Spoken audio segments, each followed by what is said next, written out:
भोपे पुजारी देवीला पुरणपोळीचा, गोड भात, चटणी, पापड आणि कोशिंबिरीचा नैवेद्य दाखवतात.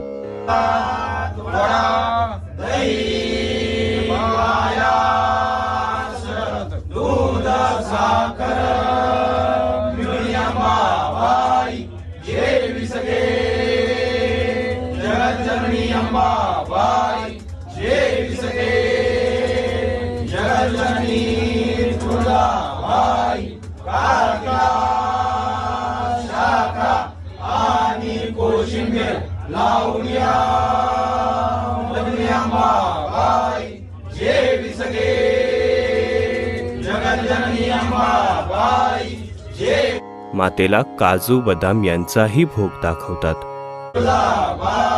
माधव सुत शेषवसुत देवपुरी अंबा